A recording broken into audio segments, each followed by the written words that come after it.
Emily and Daniel Rhodes seemed like the perfect couple, until a forgotten toothbrush, a hidden phone, and a woman named Laura unraveled a secret so disturbing it shattered not only their marriage, but everything Emily thought she knew about the man she loved. Emily Rhodes lived in a quiet suburb where everyone knew everyone's name.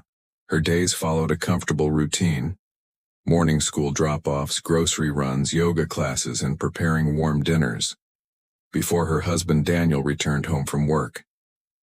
To the outside world, theirs was the kind of marriage people envied.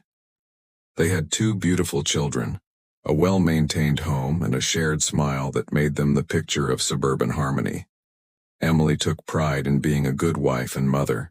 She planned family vacations months in advance, sent handwritten thank you notes, and never missed a parent-teacher meeting. Everything seemed perfect, until it didn't. Over time, small things began to shift. Daniel, once attentive and affectionate, became distracted.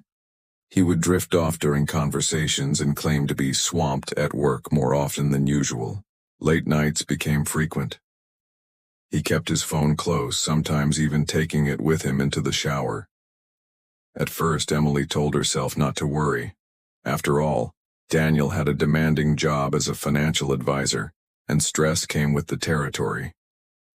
But something felt different. Colder, more distant.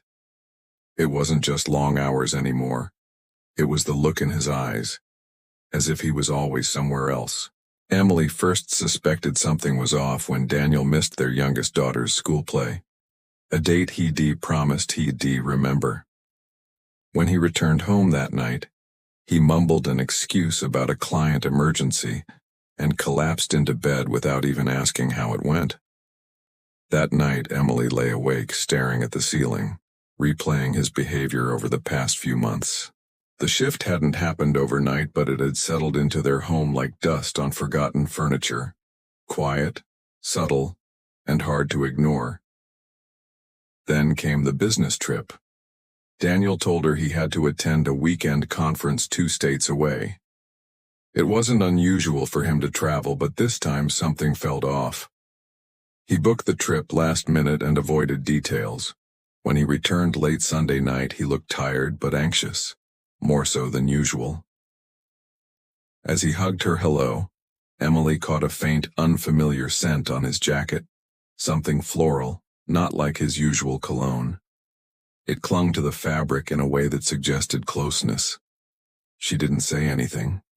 Instead, she went into the laundry room, held his jacket to her face, and inhaled deeply. Her stomach dropped. The next morning, while gathering laundry, she noticed something else.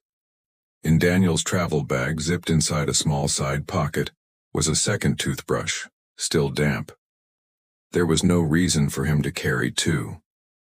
She stared at it for a long time, her mind spinning. But she didn't confront him. Not yet. Instead, she placed it back exactly where she found it. From that moment on, Emily knew something was wrong. But the kind of wrong she sensed wasn't the kind that came from a brief office fling or emotional distance. It felt darker, deeper, like something tangled in lies. A quiet dread settled in her chest. She had no idea that what she was about to uncover would not only end her marriage, but upend everything she thought she knew about the man she had shared her life with. Emily couldn't shake the feeling that her husband was hiding something, and once the toothbrush incident confirmed her suspicions, she began to pay closer attention. She didn't want to believe he was cheating, but ignoring the signs no longer felt like an option. Her mind became consumed with questions. Who was he seeing? Why would he risk everything they'd built together? And most of all, how long had it been going on? Instead of confronting Daniel outright, Emily chose a quieter path. She knew that if she accused him without proof, he'd deny everything. She needed something concrete, something undeniable. Over the next few days, Emily observed Daniel more closely. She noticed he always kept his personal phone within reach even when he was in the shower or using the bathroom. He had never been that guarded with it before. One afternoon, while he was mowing the lawn and had left his work bag inside, she found her opportunity. She opened the bag, digging through the contents carefully, trying to remember the exact order in which everything was packed. At first it looked ordinary: papers, pens, a laptop charger. But tucked beneath a stack of financial statements was something that didn't belong: a second phone. It wasn't the smartphone Daniel normally used. This one was older, simpler, with no password lock.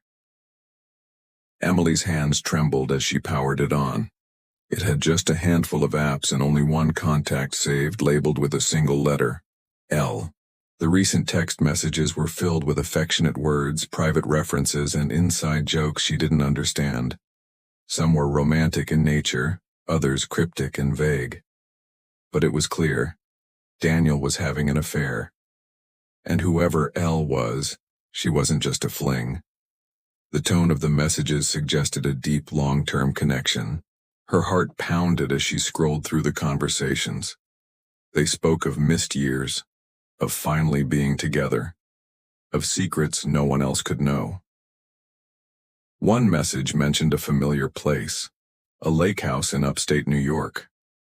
Emily recognized it immediately. It was where Daniel used to go with his family every summer before they sold it years ago. She remembered him showing her pictures early in their relationship, before they were married. That's when she found the photo. It was a selfie taken on a dock, with Daniel smiling at the camera.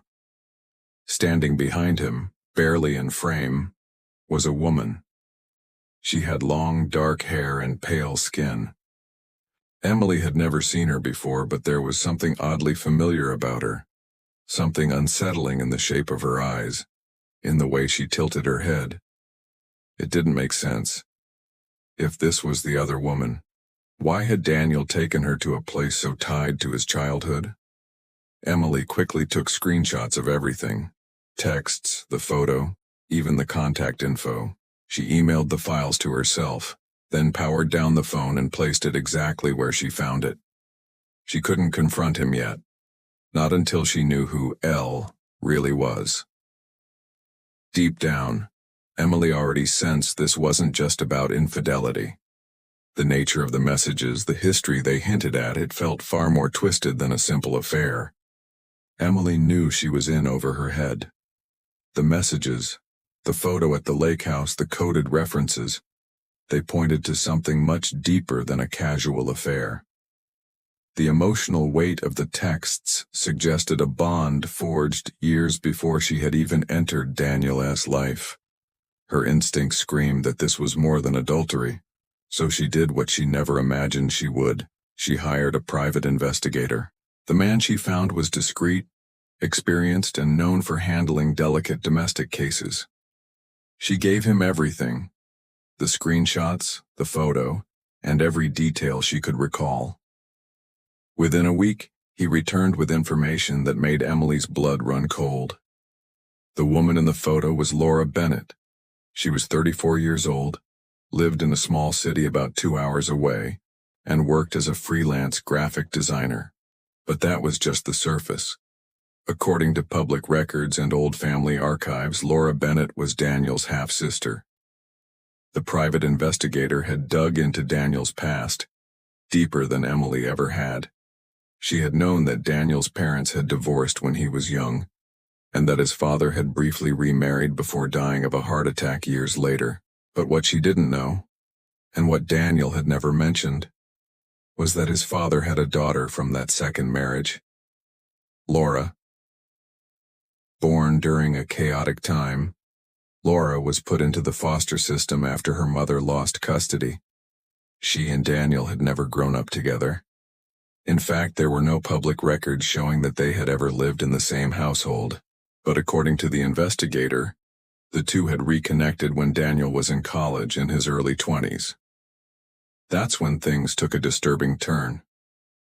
Records showed that Laura had no known social media presence and only a few traceable digital footprints. She seemed to live off the grid in many ways. But what the investigator did find were hotel receipts under aliases matching Daniel's credit card patterns. There were dozens of stays over the past 2 years in various small towns, always in the middle of the week, always registered under false names. Surveillance images from one of the hotels clearly showed Daniel and Laura together, smiling, holding hands.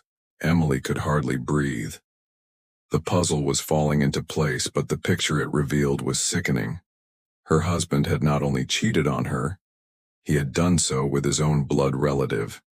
She wanted to believe there was some mistake, some logical explanation. But the evidence was clear. The messages, the photo at the lake house, the secret meetups, all pointed to a romantic relationship between Daniel and his half-sister. It felt like a nightmare, something too grotesque to be real. But it was real. And now Emily had to decide what to do with the truth. She couldn't confront him in anger, not when she didn't yet fully understand how far this had gone. She needed to be smart, careful. There were children involved, a home, a future. And now, there was a secret no one would ever expect. A secret that could tear everything apart. Emily felt like she was living in a parallel world, watching her life unravel in slow motion. Every smile Daniel gave her now felt like a performance. Every routine interaction, passing him the salt, folding his laundry, became charged with silent rage and disbelief. The truth weighed on her constantly. But she also knew she couldn't let emotions drive her next move. There were children to protect, and Daniel had no idea that his carefully hidden world had begun to crumble. She started documenting everything. Screenshots, bank statements, hotel receipts, even the dates when Daniel had claimed to be working late. The private investigator helped her organize the evidence into a tidy folder, complete with timelines and connections. Her next step was a lawyer. She booked a consultation without telling anyone, arriving with a stack of papers and a trembling voice. The lawyer listened carefully, his face remaining neutral, but she could sense the unease behind his eyes. When she explained the familial relationship between Daniel and Laura, the air in the room seemed to still. Emily left that meeting with a clear plan. She would quietly file for divorce, request full custody, and prepare for the legal storm that might follow. But she didn't stop there. Emily was no longer trying to save her marriage. She wanted the truth to destroy it. She took the same evidence and, anonymously, sent it to Daniel's firm. She didn't know if it would get him fired, but she wanted the people around him to know who they were really dealing with. It didn't take long. Within 2 days, Daniel was suspended from work, pending review of misconduct allegations. He came home furious, confused, pacing the living room and ranting about betrayal. Emily played along, saying little, asking vague questions. She didn't want to tip her hand just yet. That week, Daniel grew increasingly erratic. He started checking over his shoulder constantly, keeping his phone closer than ever and sleeping poorly. Emily noticed his behavior shifting from angry to paranoid. One night he tore apart the kitchen drawer looking for a USB drive he thought he lost, muttering to himself under his breath. It was clear. He knew something was wrong, but he didn't know just how much Emily knew. Then suddenly, Laura vanished. Daniel began calling her more frequently, sending message after message from the burner phone. Emily, still secretly monitoring it, saw each one, growing more desperate by the hour. "Where are you? Why aren't you answering? Call me, please." A few days later, Laura's apartment manager called the police. Her door had been left unlocked, lights still on. Her phone was on the counter, her wallet missing, but her car was still in the garage. There was no sign of struggle, but also no sign of her. Emily didn't know what had happened to Laura, and to be honest, she didn't care. What she did know was that whatever fantasy Daniel had built around their secret was crashing down fast. He had not only betrayed his marriage, he had tethered himself to something truly unthinkable. And now, with Laura gone and his career collapsing, he was more volatile than ever. Emily expected chaos, but she hadn't anticipated silence. After Laura's disappearance, Daniel became a shadow of himself. He no longer ranted or raged. He stopped going to work entirely, despite being officially suspended. He sat at home most days in the dark, scrolling through his phone, barely eating. Emily had already taken the children and moved into a rented apartment across town. The divorce was in motion, and Daniel had been served. Yet through it all, he hadn't uttered a word of explanation or defense. It was as if the weight of his secrets had finally crushed him. The police launched a missing persons investigation for Laura, but there were few leads. Her phone had gone dark the night she vanished. Her apartment showed signs of a rushed exit, unwashed dishes, clothes still hanging in the closet, a half-eaten sandwich left on the counter, but no evidence of foul play. Daniel was questioned but not charged. He claimed she stopped returning his messages and that he hadn't seen her in weeks. The police couldn't prove otherwise, and without a body or a crime scene, there wasn't much they could do. Then, months later, the case took an unexpected turn. As part of the investigation, police had entered Laura's DNA into a national database. What they found unraveled the narrative completely. Laura Bennett was not Daniel's half-sister. Her real name was Sarah Logan, and she had a long history of identity fraud, financial manipulation, and emotional deception. She had reinvented herself multiple times across state lines, each time targeting men with inheritances, trust funds, or unresolved family trauma. Her relationship with Daniel had been carefully calculated. She had studied his background, faked documentation, and created a fictional past that included a fabricated connection through his late father. Daniel had believed every word. He had truly thought Laura was his sister, separated by a tragic family history. And when their relationship turned physical, he convinced himself it was a bond that defied conventional morality. What Emily once thought was a deeply twisted affair between siblings turned out to be an elaborate con. But by the time the truth came to light, the damage was already done. Daniel's career never recovered. Even after the revelation that the affair wasn't incestuous, the scandal had destroyed his reputation.